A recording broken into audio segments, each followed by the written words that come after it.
What happened next would shake an entire nation and ignite a conversation about race, power, and justice that still burns today. The Bronx, New York City.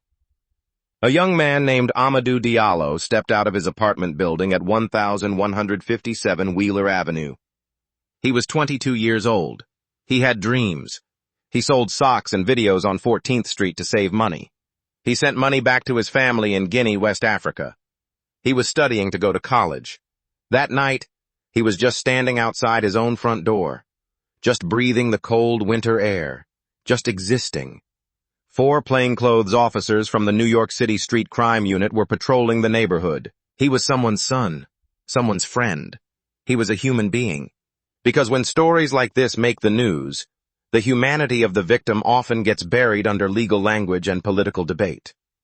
Amadou Diallo was born on September 2, 1976, in Labe, Guinea. He came from a family of diamond traders. He was deeply religious, soft-spoken, and known for his warm smile. He immigrated to the United States with hope in his heart. He worked long hours on the streets of Manhattan, saving every dollar. His neighbors in the Bronx described him as respectful, quiet, and kind. He was not a criminal. He had no criminal record. A wound in the chest of every community that had ever felt unseen, unprotected, and undervalued by the very systems meant to serve them. They said they thought he was reaching for a weapon. He was reaching for his wallet, his identification. He was doing what any person would do when approached by law enforcement. He was trying to show who he was. The officers fired 41 shots. 41. Amadou was struck 19 times. He died on the steps of his own building. No weapon was found. No criminal activity had taken place. The 4 officers, Sean Carroll, Richard Murphy, Edward McMillan, and Kenneth Boss, were charged with second-degree murder and reckless endangerment. The trial was moved from the Bronx to Albany, New York, a decision that many felt was the first sign that justice would not be served.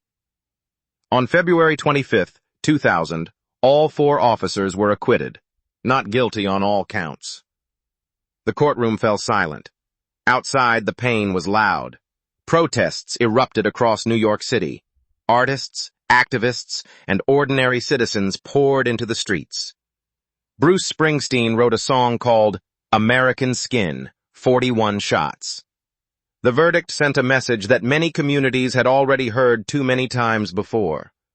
That some lives are worth less in the eyes of the law, and that should have been enough. That should have always been enough. It was part of a long and painful pattern. A pattern that communities of color in America have documented, mourned, and protested for generations. His story became a foundation for conversations about racial profiling, use of force policies, and police accountability. The Amadou Diallo Foundation was established by his mother, Khadijatou Diallo, to promote education, justice, and cross-cultural understanding. His name is spoken alongside others who came after him.